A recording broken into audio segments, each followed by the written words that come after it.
বিসমিল্লাহির রহমানির রহিম। আসসালামু আলাইকুম, আদাব। আজকে আমি কথা বলব খুব স্বাভাবিকভাবেই সেনাবাহিনীতে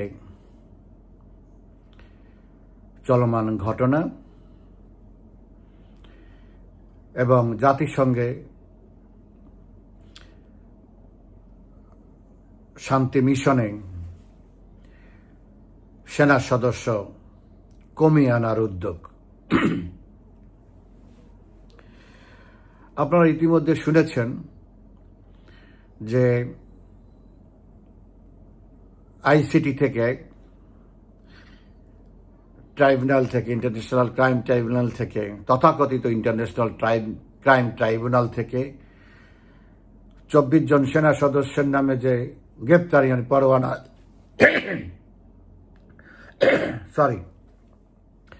জারি করা হয়েছে, তাদের মধ্যে 15 জনকে সেনা সদরের অধীনে হেফাজতে নেওয়া হয়েছে। বাকিরা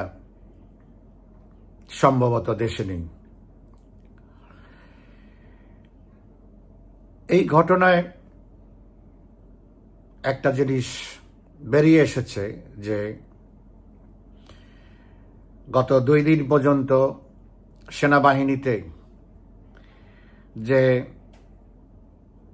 সিদ্ধান্তহীনতা ছিল যে তারা আসলে কি করবে, এই অবৈধ সরকারের এই সিদ্ধান্তকে অমান্য করবে নাকি সেনা সদস্যরা যারা কোনো অপরাধের সাথে যুক্ত ছিল তাদেরকে সেনা আইনে বিচার করবে। এখন যেটা সিদ্ধান্ত হয়েছে সেটা হচ্ছে একটা অপরাধের অভিযোগ যেহেতু উত্থাপিত হয়েছে, সেটা দেশে এবং বিদেশে ইতিমধ্যে প্রচারিত হয়েছে। সেই ক্ষেত্রে সর্বপ্রথম যেটা করতে হবে সেটা হচ্ছে তাদেরকে সেনা হেফাজতের আওতায় নিতে হবে। তারপরে সিদ্ধান্ত হবে, তাদের তদন্ত হবে। তদন্ত হওয়ার পরে এখন 2টা জিনিস যেটা আমি মনে করি সেনাবাহিনী যে সিদ্ধান্ত নিয়েছে সেটা হতো তারা এখন সেনা হেফাজতে নিয়ে এই অবৈধ সরকারকে বলবে যে যেহেতু কোর্ট থেকে অর্ডার হয়েছে আমরা সেটা কমপ্লাই করেছি, এখন যেহেতু তারা সার্ভিং অফিসার তাদেরকে আমরা নিয়ম অনুযায়ী সেনা আইনে বিচার করব। এটা নিয়ে তারা একটা দেন দরবার শুরু করবে। আরেকটা জিনিস হচ্ছে এটা নিয়ে তোলপাড় করতে গেলে বা কোর্টের এই গ্রেপ্তারি পরোয়ানার বিপরীতে অবস্থান নিলে তাহলে 5ই আগস্ট থেকে বা 3 আগস্ট থেকে সেনাবাহিনী যে কারণে যে ওই অবস্থানটা নিয়েছিল আর গত 14 মাসের যে ক্ষতি হয়েছে দেশের, তা তাদের জন্য অপ্রয়োজনীয় হবে। কারণ তারা এখনো জাতিসংঘ মিশনের সেই লোভ লালসা থেকে বেরিয়ে আসতে পারেনি। যেই লোভ লালসার কারণে, তাদের ব্যক্তিগত স্বার্থের কারণে তারা যে একটা বৈধ নির্বাচিত সরকারকে উৎখাত করেছে, সেটা এখন যদি এই কোর্টের অর্ডারের বিরুদ্ধে অবস্থান নিতে যায়, তাহলে ওই একই ফলাফল দাঁড়াবে। তারা আন্তর্জাতিকভাবে স্যাংশন এবং বিরূপ প্রতিক্রিয়ার সৃষ্টি মুখে পড়বে। ওই একই কারণে এবারও তারা তাদের অফিসারদের বলির মাধ্যমে তারা সেটাকে হজম করে নিচ্ছে বলে আমি মনে করি।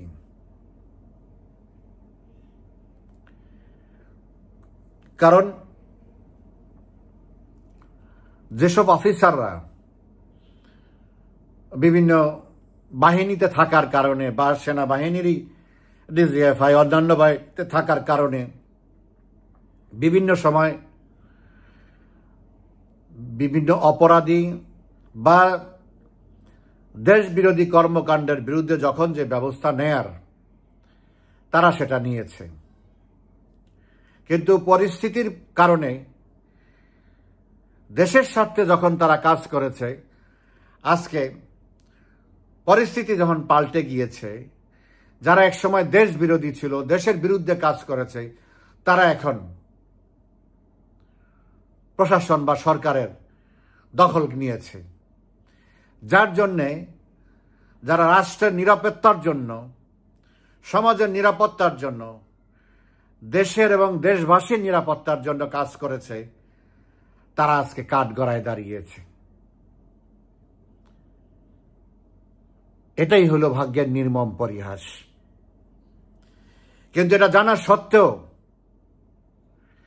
সেনাবাহিনীর বর্তমান নেতৃত্ব এটাকে হজম করতে বাধ্য হচ্ছে ওই একই কারণে। ওই জাতিসংঘের পিস মিশনে যাওয়ার ওই লালসা, তারা যে কোনো কিছু ত্যাগ করতে প্রস্তুত। তাই আজকে সেই 15 জন তারা হেফাজতে নিয়েছে এবং স্বাভাবিকভাবেই তাদেরকে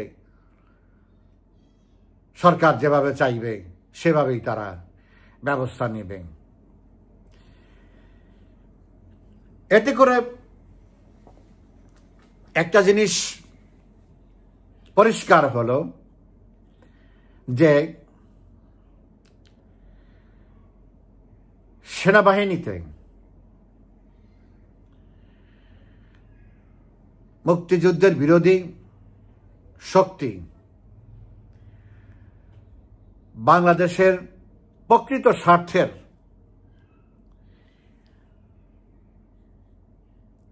মানুষগুলো বাংলাদেশ সেনাবাহিনীতে অসহায় হয়ে গিয়েছে।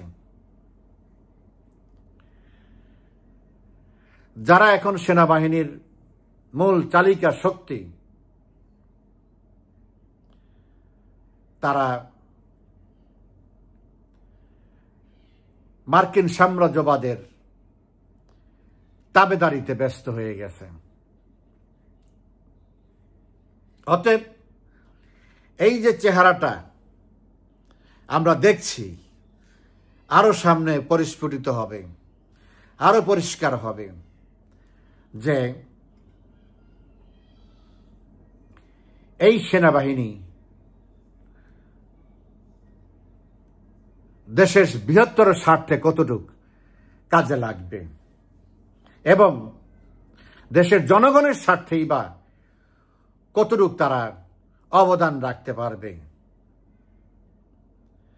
তাদের এক পিস মিশনের স্বার্থে তারা এ দেশকে অন্যের হাতে তুলে দিতে বিন্দুমাত্র দ্বিধাবোধ করবে না। যার জন্যেই সেনাবাহিনীর যে ভাবমূর্তি, যে মান মর্যাদা, যে বলিষ্ঠতা, যে দৃঢ়তা, সবকিছু আজকে শূন্যের কোটায় নেমে এসেছে। মানুষের মধ্যে সেনাবাহিনীকে নিয়ে আর কোনো বড়াই করার মতো আর কিছু নেই। সেনাবাহিনীকে নিয়ে মানুষ আর কোনো স্বপ্ন দেখবে না, দেখে না। কারণ সেনাবাহিনী তাদের নিজেদের স্বার্থে, নিজেদের ব্যক্তিগত স্বার্থে তারা আজকে অবস্থান নিয়েছে। আপনারা জানেন, জাতিসংঘের পিস মিশনের খরচ প্রায় 30% মতো আমেরিকা বহন করে। কিন্তু আমেরিকা এখন সিদ্ধান্ত নিয়েছে জাতিসংঘ যেই পয়সা তারা খরচ করে, ব্যয় করে, আর তারা সেই পয়সাটা তারা দিবে না। তাতে করে জাতিসংঘের মোট শান্তিরক্ষী বাহিনীর 25%কে তাদের কমিয়ে ফেলতে হবে। এখন যদি আমরা ধরি যে বাংলাদেশের যে 5400-র মতো পিস মিশনে আছে, তাদের মধ্য থেকে 1600-র মতো ফেরত আসবে এবং ভবিষ্যতে এর পরিমাণ আরো কমবে। এখন এটা যেহেতু আমাদের বাংলাদেশের সেনাবাহিনীর শান্তিরক্ষা মিশনে সবচেয়ে আকর্ষণীয় একটা জায়গা, এই জায়গার জন্য যেহেতু তারা যা কিছু তাই করতে পারে, দেশের সরকার পরিবর্তন তাদের ইচ্ছায়, আমেরিকার ইচ্ছায় বা জাতিসংঘের ইচ্ছায় দেশের সরকার পরিবর্তন করে দিতে পারে।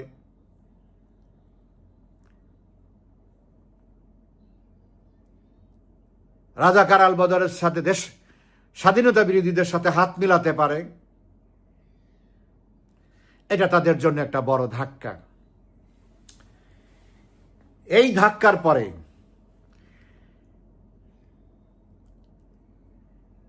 এই আইসিটি থেকে যেই গ্রেপ্তারি পরোয়ানা আসছে, সেটা তাদের জন্য একটা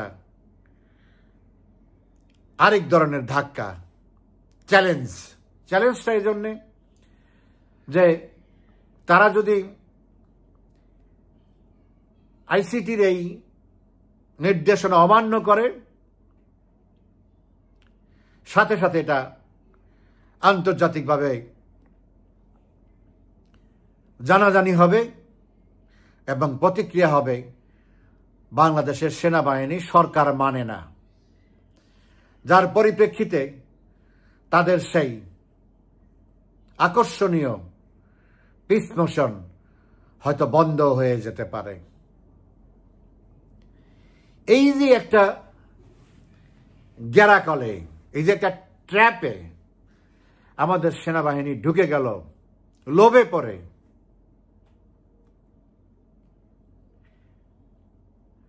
তারা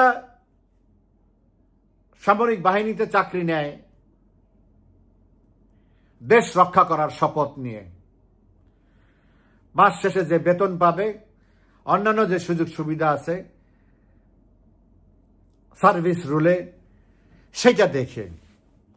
কিন্তু বর্তমানে সেনাবাহিনীতে ওই দেশ রক্ষার জন্য তারা আর সেনাবাহিনীতে যায় না, তারা যায় প্লট নেওয়ার জন্যে। প্লট পাবে অফিসাররা, শান্তি মিশনে যাবে, লাখ লাখ কোটি কোটি টাকা ইনকাম করবে। এই আশায় তারা সেনাবাহিনীতে যোগদান করে। আমার ধারণা এবং আমি যতটুকু জানি, পৃথিবীর আর কোনো সেনাবাহিনী এই উদ্দেশ্য এবং এই আদর্শ কোনোটাই নাই, এবং এই নীতি কোনোটাই নাই। পৃথিবীর যে কোনো সেনাবাহিনী, যে কোনো মানুষ সেনাবাহিনীতে যোগ দেয় দেশ রক্ষার জন্য, জীবন উৎসর্গ করার জন্য। আর আমাদের সেনাবাহিনীতে আমাদের দেশের মানুষ সেনাবাহিনীতে যোগ দেয় জাতিসংঘের পিছনে যে কোটিপতি হওয়ার জন্য। অফিসাররা একটা প্লট পাবে এজন্যে। এই জন্যই তাদের কাছে ন্যায় অন্যায় বলতে কিছু নেই। যখনই তাদের স্বার্থ সামনে আসবে তখনই তারা সেটার জন্য যা কিছু তাই করতে পারবে। এটাই জাতির জন্য বড় দুঃখের এবং অনেক কষ্টের এবং বেদনার একটি বিষয়।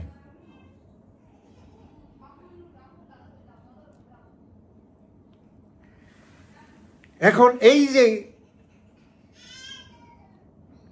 অধঃপতন আমাদের সেনাবাহিনীর হলো, মানসিক অধঃপতন হলো, তারা দেশে আইন শৃঙ্খলা ম্যাজিস্ট্রেসি পাওয়ার দিয়ে তাদেরকে আইন শৃঙ্খলা রক্ষার জন্য নামিয়েছে। আইন শৃঙ্খলার দিনে দিনে আরো অবনতি হচ্ছে, তাদের সামনে ছিনতাই হচ্ছে, তাদের সামনে একজন আরেকজনকে কুপিয়ে মারছে, মব ভায়োলেন্স হচ্ছে, সন্ত্রাস হচ্ছে, মানুষের বাড়িতে ঢুকে লুটপাট করতেছে। সেনাবাহিনী মাঠে থাকা অবস্থায়, ম্যাজিস্ট্রেসি পাওয়ার নিয়ে মাঠে থাকা অবস্থায় আজকে 14 মাস তাদের কি দায়িত্ব কর্তব্য তারা পালন করেছে? কিছুই করতে পারেনি। তারা দেশের মানুষকে কোনো সেবা দিতে পারেনি, দেশের মানুষের জান মালের কোনো নিরাপত্তা দিতে পারেনি। অথচ বছর শেষে তাদের পিছনে এদেশের মানুষের ট্যাক্সের 50,000 কোটি টাকা খরচ করতে হচ্ছে। কি দিয়েছে তারা এই দেশের মানুষকে?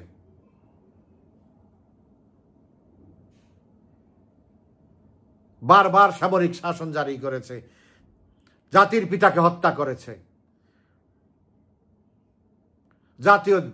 জাতীয় নেতাদেরকে হত্যা করেছে, সামরিক শাসন দিয়ে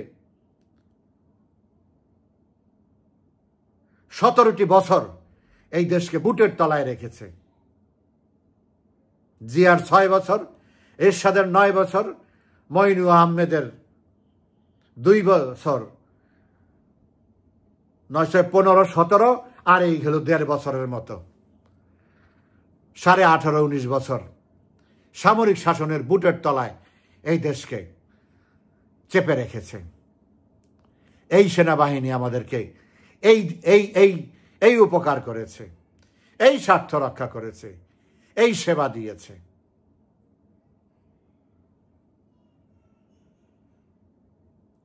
যার জন্যই আমরা কোনো লেখালেখি করলে, কিছু বললে, যখন দেখি কমেন্ট বক্সে মানুষ যা খুশি তা বলতেছে, বিন্দু মাত্র সহানুভূতি, কোনো রকমের কোনো সহমর্মিতা, কোনো শ্রদ্ধা, ভালোবাসা এক বিন্দু তার এই সেনাবাহিনীর প্রতি আর নাই। শুধুমাত্র তাদের স্বার্থপরতা, মানুষের বিরুদ্ধে অবস্থান নেওয়ার কারণে।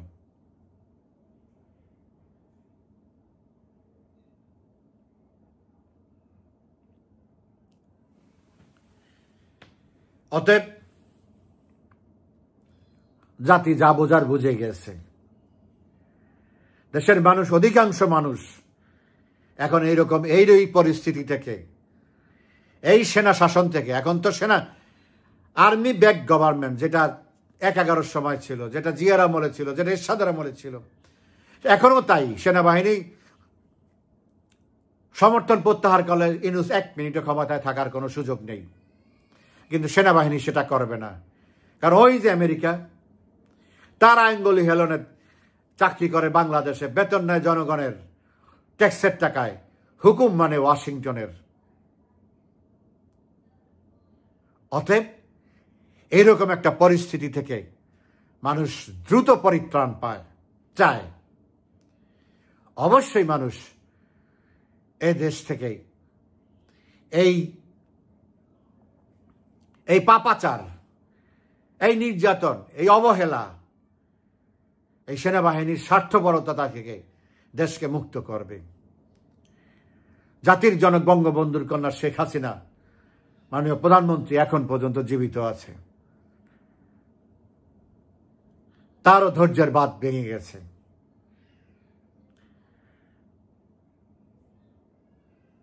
সকল রকমের আয়োজন আমাদের সমাপ্ত।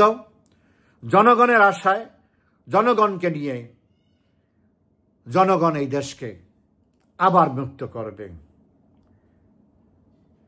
এখানে আরেকটি যুদ্ধ চলছে। আমেরিকা আর পাকিস্তান সেই ৭১, ভারত রাশিয়া, চীন এখানে নিরপেক্ষ আগের মতোই, কোনো দিকে যাবে না। বাট আমেরিকার পক্ষে তারা অবস্থান নেবে না, তারা দূরে। সেই ৭১-এর polarisation, Bharat Russia, Pakistan America.